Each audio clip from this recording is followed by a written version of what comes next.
Now at 10, a Miami school bond proposal heads back to the ballot box.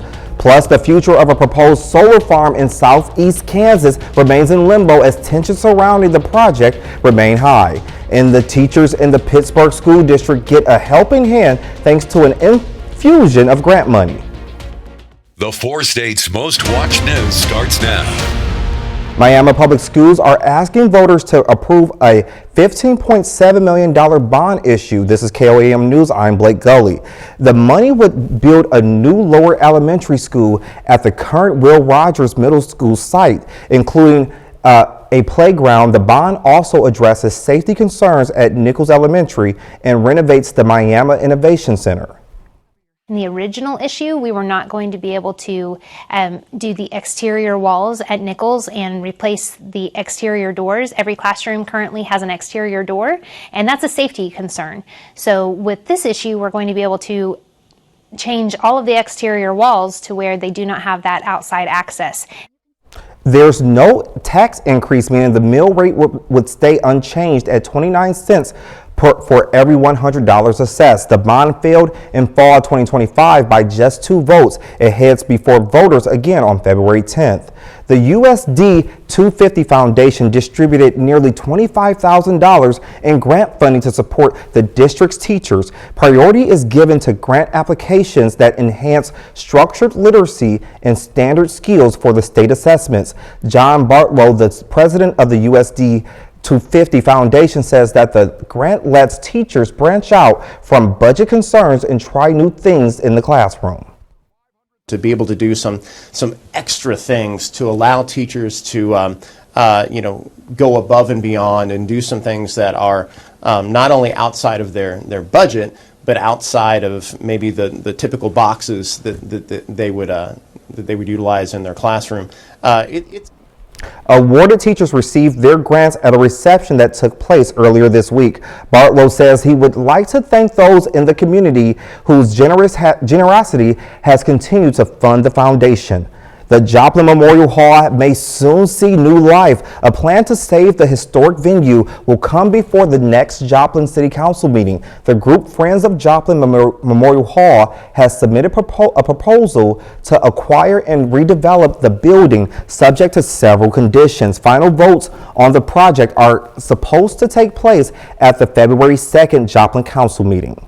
The city of Pittsburgh works to restore the historic J.J. Richards band shell. It has stood in Lincoln Park for nearly 90 years, but it is in need of major repairs. Money was directed to fix it up, but now workers have discovered extensive termite damage behind a wall. The city approved continuing the project under a new scope and using the remaining balance to do so. The band dome has been a center of music and culture.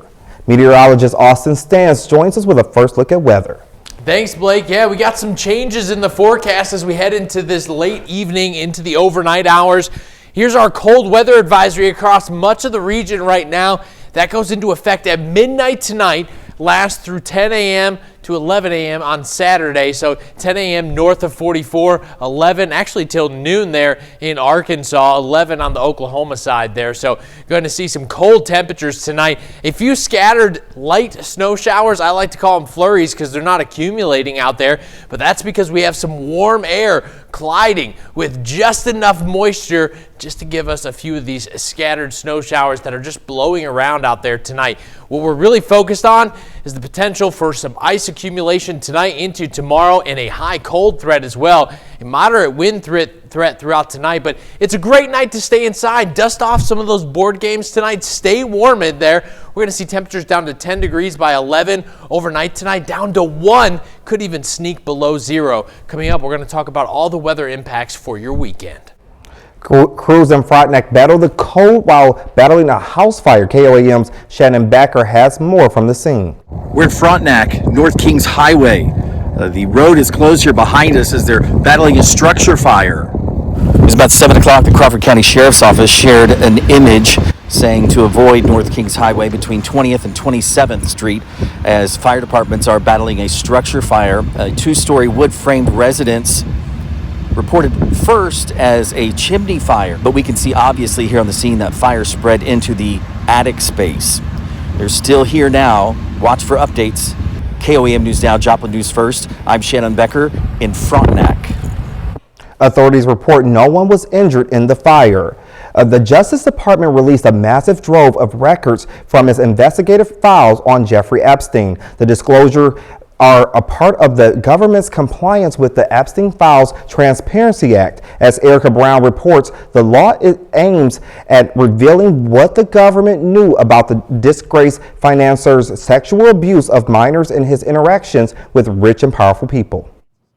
In the latest disclosure, the Justice Department released more than 3 million pages of documents, as well as tens of thousands of images and videos connected to convicted sex offender Jeffrey Epstein and his co-conspirator Ghislaine Maxwell. Previous Epstein document releases have highlighted the late financier's connections to many high-profile men, including former President Bill Clinton and President Trump. Friday's release includes records officials said were withheld from an initial release in December. Today's release marks the end of a very comprehensive document identification and review process to ensure transparency to the American people. Deputy Attorney General Todd Blanche said the White House had no oversight of the vetting process. They did not tell this department how to do our review, what to look for, what to redact, what to not redact. The files include emails and legal documents and also show references to President Trump, who has never been charged with any wrongdoing.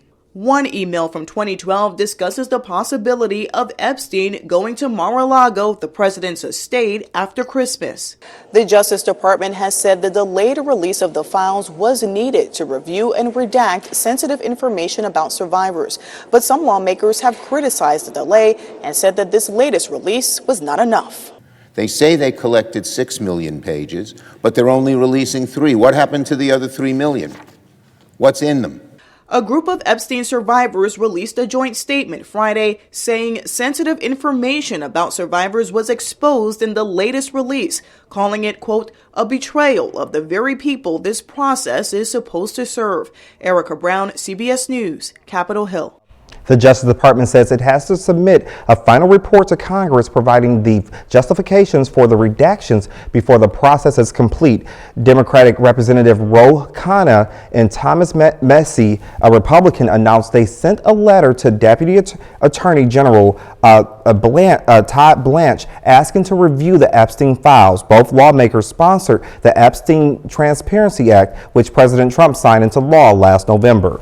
Coming up, we dig into the story of a Joplin baker who uses bread to feed the body and spirit.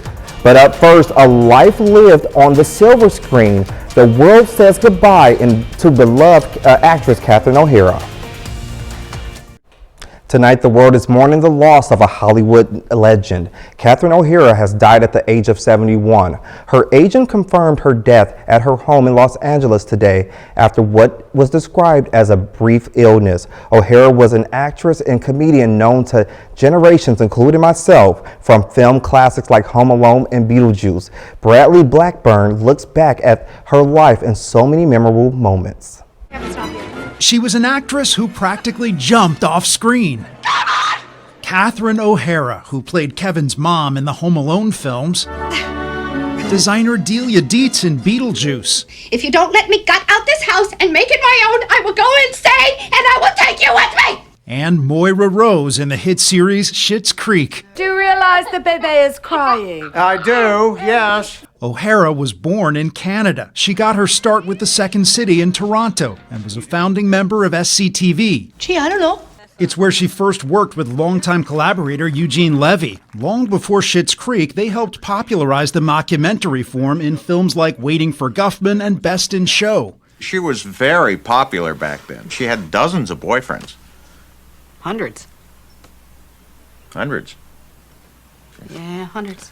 She was also a writer, explaining to CBS in the 90s it came in part from necessity. Pretty frustrating to just be a regular sort of actress waiting around, for someone else to write you something or to somehow get an opportunity to do a good script. O'Hara appeared in dozens of works, not all of them comedies. The voice of Sally in The Nightmare Before Christmas, and last year a dramatic turn in HBO's The Last of Us.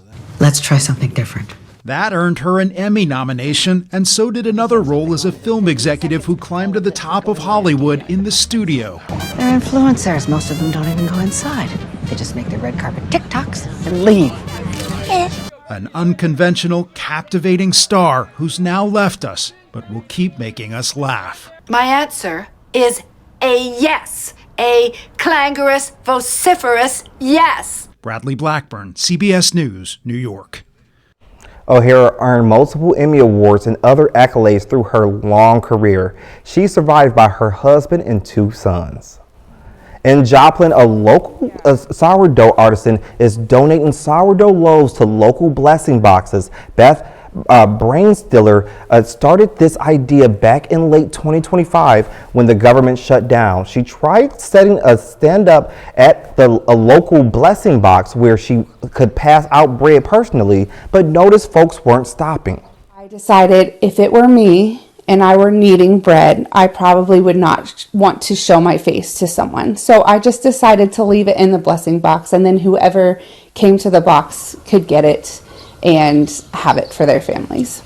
Brainstiller chooses to bake fresh sourdoughs rather than buy cheaper store brand because she believes families without means should still have access to healthier options. A little later, some area high schools basketball teams have hoop dreams. Ben McLeish serves up a full slate of hardwood action in sports. Mother Nature making it hard to enjoy this weekend as we're going to see some ice accumulation and very cold temperatures. All details coming up.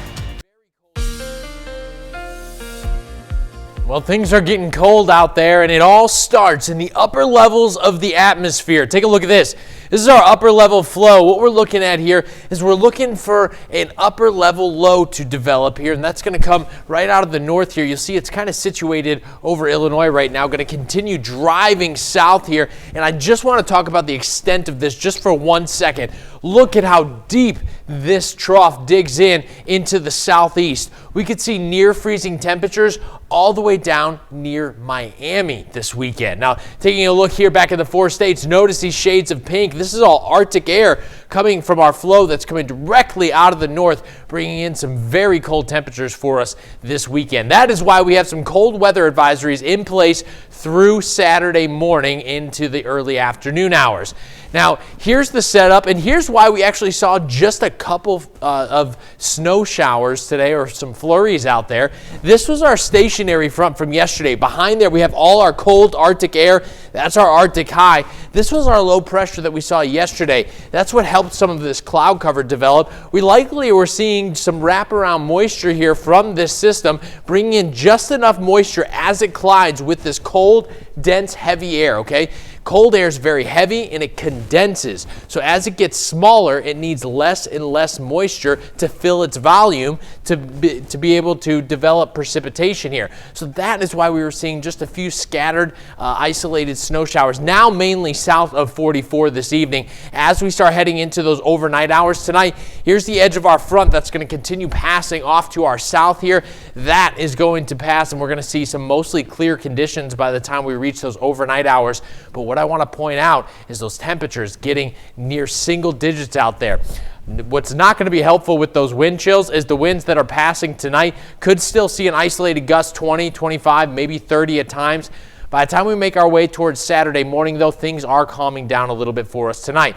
Take a look at this. Here's our moon phase forecast for tonight. The moon is in its waxing gibbous phase. 94% of the moon is visible.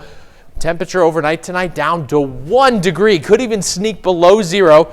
Partly cloudy conditions overnight tonight. Our next full moon on Sunday. The good news is by Sunday, temperatures are going up, so you might actually get a chance to actually enjoy that full moon. But not Saturday, you won't. Take a look at this. -10 to -15 degrees overnight Saturday morning into Saturday morning. So this is your flapjack forecast. Stay inside, make the kitchen messy, just enjoy some breakfast, because even by noon, we're only at 16 degrees. Our high temperature only making it to 20 degrees. So here's walking you through your Saturday. We do see some cloud cover making its way back in by the 3-4 o'clock hour here. as that cloud cover moves back in. This is a warm front that's passing. That's going to help raise our temperatures Sunday, but it could bring in a little bit of moisture again. So a few of those isolated scattered snow showers or flurries can't be completely ruled out of the mix here. But we still are in a drought, so we'll take any precipitation that we can get. Unfortunately, that precipitation not going to make its way into the area until Tuesday, but we're seeing temperatures into the 50s as we head into next week, so that's great news for us. So while we don't see much of precipitation make its way into the area till next week, temperatures in the 50s are nothing to complain about there, Blake. It's a lot to complain about with those cold temperatures, though, but just for the next 24 hours. That's all we got to get through. Like I said, make some pancakes. Yes, thank you. Thanks, Austin. Still ahead, plenty of high school basketball around the 4 states. Ben McLeish has highlights from the hardwood coming up next in sports.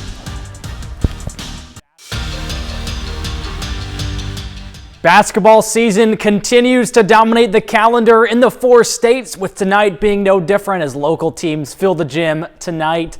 Tipping off in Pittsburgh with the Colgan Panthers hosting Girard. Panthers dominating early on. We head to the second quarter. Jacayla Davis driving up court. She pulls up for the fadeaway jumper and knocks it down through contact. She'd complete the three-point play to put Colgan up 19. And here's Mariella Gilmore with the steal. She passes it to Davis, who lays it in to put the Panthers up 21. The Trojans, though, looking to respond. Some nice ball movement here, finding Kennedy Keller, who hooks it in over the defender and off the glass for the Trojan points, but it's the Panthers coming out on top, 51-17. Panthers boys squad looking to snap a 3-game skid against the Trojans. Ben Cullen driving for Girard. His floater is no good, but Jackson Smith is right there for the board and the basket. Put the Trojans on the board, but the Panthers are relentless on defense. Brady Bottega with the steal. He'd take it all the way for the easy basket and the Colgan lead. Now it's Quincy Beal in transition, weaving his way through defenders, knocking down the layup as the Panthers sweep the Trojans 54-39 the final. Frontenac Raiders back at home hosting Columbus for a pair. Early first quarter, Frontenac leading. Maddie Bland finds Marley Stout, who fights off the contact for the bucket plus the foul. A 13-1 run for the Raiders. Titans, though, looking for some offense, working the ball around. Caitlin Drager to Haley Gray, and the freshman drills the three. Now second quarter, Frontenac leading by double digits. Bland intercepts this pass, connecting with Reese Franklin for the lay-in. Raiders get back in the win column with the dominant win at home, 62-18. The Raiders and Columbus boys squads clashing for the first time this year. Early first quarter, Columbus with the quick ball movement as Ethan Midget finds an open Cooper Sahiz for the easy bucket underneath. Titans strike first. Second quarter now, Raiders Drake Clayton finds Jake Wagner wide open on the weak side, and the senior lays it in, plus the foul. Later in the quarter, Frontenac going back to the big man down low. Wagner spins and scores the reverse layup as the Raiders take down the Titans 53-39. In Baxter Springs, it's a rivalry renewed between the Lions and Riverton starting off in the second quarter. Some good Rams ball movement leads to a wide open Chloe Green from three-point land. She drains it and Riverton's on fire. Baxter's Bailey Campbell, though, trapped in the corner. She heaves it to Kirsten Bergraff. She takes one dribble and puts it up, banking it in off the glass for three. The Rams were resilient. The extra pass is off to an open Ellie Helms, whose triple is nothing but net. Riverton dominates 51-16. The Rams looking for a 6th straight win, taking on the Lions in the nightcap. First quarter, Riverton's Levi Mann driving inside, passes to an open Tyler Wrights in the corner, who drains the triple. Now it's the Lions' turn from three. Isaiah Main pulls up. It bounces off the rim and in. Logan Abbott now coming down with the board. He'll take it the length of the court, finishing off with a smooth layup, but it's the Rams taking this one 57-53. Due to mechanical issues at the city's water tower, Galena now hosting Commerce on the court. Commerce gets off to an early lead as Mia Williams steals the pass and scores with no defenders in her zip code. Now, Sydney Daylight driving, putting up the tough shot. It's no good, but Irish McCleary comes down with the rebound and puts it right back up for two. Galena's Morgan Strong passes it over to Madison Boys. She passes it back to Strong, now in the corner. Strong's three is nothing but net, but Commerce takes down Galena 46-30. The Bulldogs boys eyeing a third straight win to round out the night. Commerce, with some great ball movement, find an open Rowdy McVeigh who knocks down the tray for the Tigers. Swade Dixon now running down the court in transition, puts up the tough shot and bangs it in off the glass for the Bulldogs. Now Dixon passing it over to Jet Geisel. He pulls up from the spot and drains the triple as Galena takes this one 51-48. On the Missouri side, Webb City hitting the road to battle Glendale. First quarter, Joel Rover with the fadeaway jumper. That puts Glendale up by 10 points, but Webb City here starting to wake up. Trey Young with the assist to Jackson Adams, and off the corner, he drills the three-pointer to tie this one up. Glendale pulls away by double digits again, but Webb's not done. Check this out. Hudson Mathiasen takes matters in his own hands. He knocks down the three off the key, and he is fired up. That's Webb City's first lead of the day, but the Cardinals are unable to stop Glendale's late game rally. They fall 59-54. Wow, that was a mouthful, but it was an exciting day on the court. Well, it looks like the kids had fun playing basketball. I'm sure they all had fun. Yeah. We'll be right back. Well, if you're final check of the forecast, if you're headed out the door tomorrow morning, yeah, you see the words there, don't slip. There's a lot of ice out there. We're going to see temperatures only make their way to around 20 degrees. But hey, guys, we're warming back up on Sunday. Some rain chances on Monday. Guys, we got 50 degrees in the forecast there. Wow. And Ben, what's your final sports note? Can you believe it? Pitt State, Missouri Southern softball and baseball season started today. Not up here in the 4 states. They'll be coming here in a few weeks. Hopefully it warms up by then. Oh, we all hope for that and some good sports action. That's our show for the night. That's the news. We'll be right back here tomorrow, and you have a great night, and we'll see you then.